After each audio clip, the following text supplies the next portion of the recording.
From the Center for the Study and Teaching of Writing at The Ohio State University, this is Writer's Talk. I'm Doug Dangler. Today I am at the Ohioana Book Festival 2013, and I am talking to Daniel Kirk, who has written and illustrated over 30 children's books, and he has won many awards, Mom Awards and Design Awards. So welcome to Writer's Talk. Glad to be here. Thank you very much. Sure. Now, you actually graduated from The Ohio State University.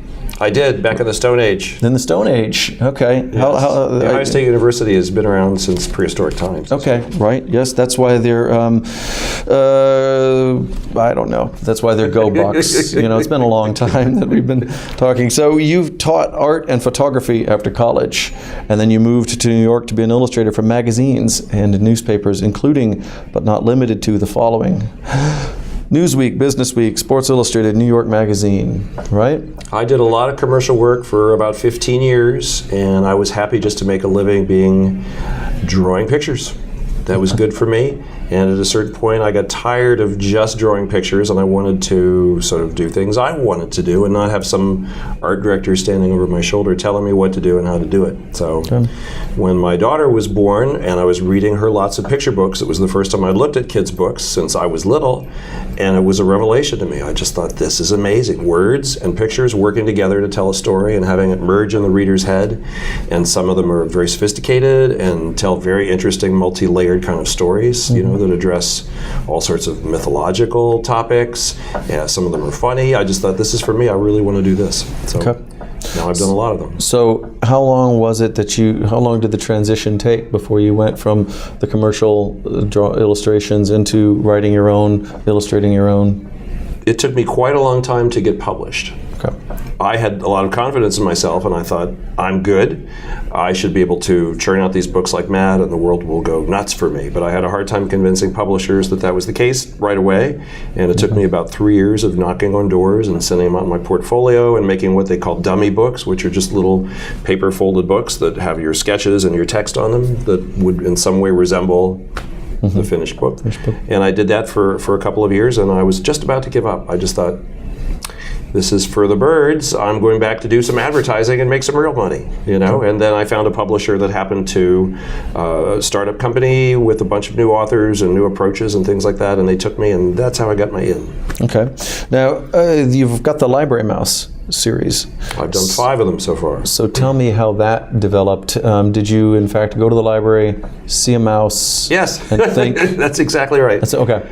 Yeah, next question. Okay. No, I'll tell you. I was... oftentimes when you are a writer for kids' books, you will come up with ideas for your own stories, variations on fairy tales or whatever, or things you might have seen kids do. You write them down, you think they're great stories, you send them out to editors and hope that they will like them. Editors are funny people in that they love writing, they love literature, but it's also a business, and they have a certain amount of money they're expected to bring in, and they have a particular list of their own that comes out every season, that each editor has certain kinds of things, and the editor has to find something that's good for the big bookstores, the Targets and the Walmarts and the Barnes & Nobles, and then they have to find things that are a little more educational, institutional, and I was asked by an editor if I could write something that concerned libraries because they wanted to tap into the library market with books. Okay. And they asked me to write an ABC book that took place in the library. So I wrote them an ABC in the library book. I gave it to my editor.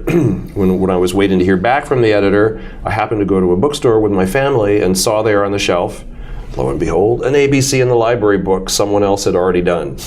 And I thought, there's room in the world for 10 million dog books and pig books and bunny books, but an ABC in the library book, maybe not so many. So I talked to my editor, and he said, that's too bad. Maybe you can think of something else that happens in the library instead.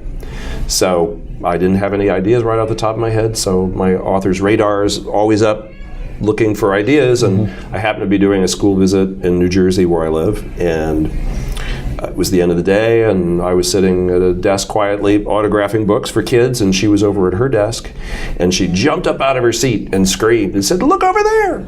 And I looked over there to see what she was looking at, and I didn't see anything. She said, come over, quick, quick, quick! And I ran over to look, and she said, there must be a little hole around here somewhere along the floor, because I knew there was a mouse in the library, because somebody was nibbling the spines of the books. And somebody was throwing the trash around, looking for things to eat. I knew there was a mouse in here, but now I've seen it, so I know where it is. I'm going to call the janitor right now and have him come and get that mouse. And so I thought, this is really sad. If I were a mouse, I would be really respectful, and I would just read the books, you know? And then suddenly my little, you know, and writer antenna started to tingle, and I thought, there's my idea. So are you making lightweight books in deference to the mice that might read your books, then that they would be able to pull them out and drop them? Is that not that would be a really good idea. I'll ask my editor about that. All right. Well, since you've got 5 of them, now's the time to actually make the books for the mice. I think that would be... It is. That is a good idea. Okay, you're welcome. So you've got, the newest book is called 10 Things I Love About You. Yes, which is not a library mouse book. Not a library mouse. It stars Pig and Rabbit, right, who attempt to write 10 things they love about each other. So where did this come from? What's its origin story? Is this going to be for adults? Well, it's on YouTube, so... oh, it is? Okay. Well, I guess I can tell you. It started with an editor calling me up and saying that she wanted me to write a story for her. She knew she wanted a Valentine's Day book.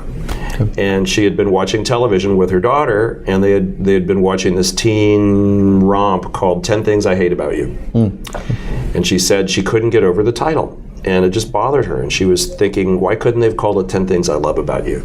And then she thought, you know, that little radar went up for her, and she was like, 10 Things I Love About You would be a good name for a kid's book. So she called me up and said, do you think you could write something like that for me? And I said, do you have any idea what it would be about? And she goes, no, I just like the title. So it was my job to come up with a story that went with 10 Things I Love About You, and I thought about it for a long time, came up with lots of different possibilities, but I knew right off the bat that 10 Things I Love About You, it was going to have a list of some kind, and it was going to have at least 2 characters, me and you, and it would be about friendship in some kind of way. So I could have done it with children, you know, as the main characters.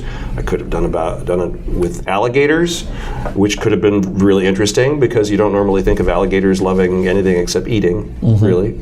Although I'm sure they must love each other in some way that we can't possibly comprehend. Right. But I have a pet rabbit, and I thought, let me make a little gray rabbit here who talks and wears clothes. And I hadn't done a book with pigs before, and pigs are kind of popular. So I thought, let me make one of them a pig and one a rabbit. Okay. And you kept the names Pig and Dog, and you didn't choose... Rabbit. I'm sorry. Pig and rabbit. Dog would be a bad name for a rabbit. Right, that would be, somebody let the dog out. Maybe that's another good idea for a book, isn't it? I know, if all the characters were named differently than what they really were. Right, exactly. Dog like the that rabbit. idea. And that's my next book. Yeah. You just caught it on camera. Right. And we have Dog the Bounty Hunter, so you can cross these streams.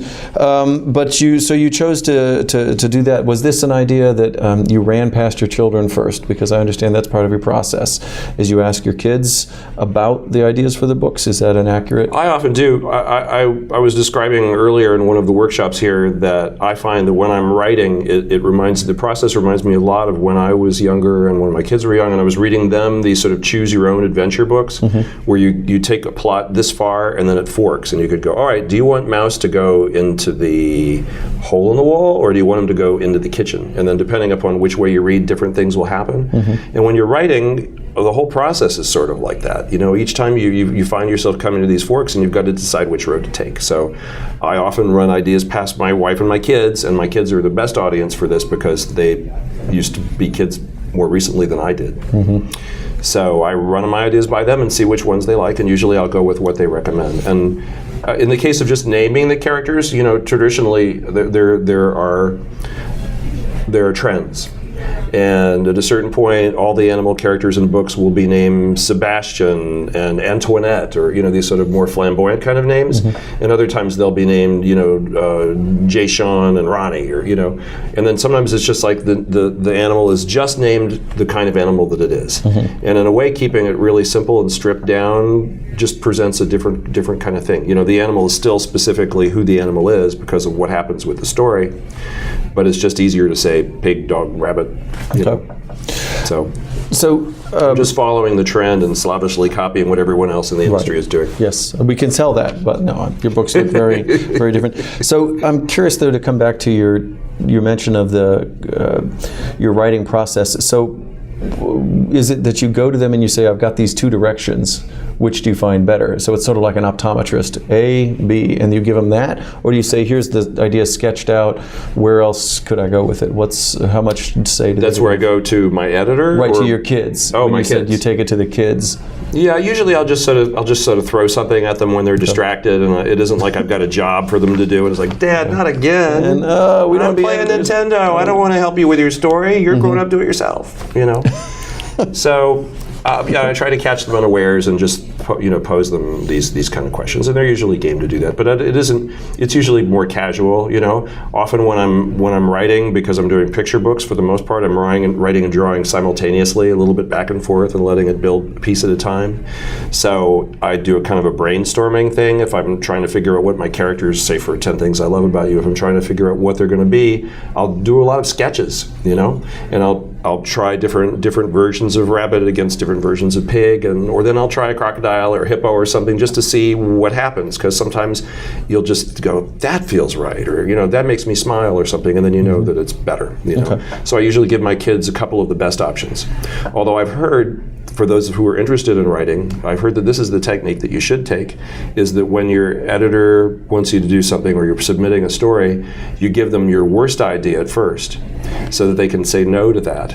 And then when they say no, then you give them the good idea. And they're so happy to get that good idea after seeing the bad one that they'll take it instantly without any revisions. That means that though at some point you're sitting around ranking your ideas and saying, this one really stinks, that's first.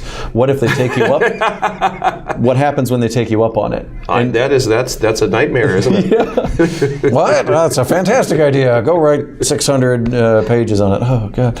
Well, I want to thank you, Daniel Kirk, for being here today on Writers Talk and telling us about your writing process and the way that you're making your children still work for you. It's an age-old tradition. Back in the days of farms, the farmer would put all of his kids to work. He'd have 12 kids, and they'd all about there be picking cotton and corn all day long. So yeah, but they're doing my version of that. They're doing it while playing Nintendo.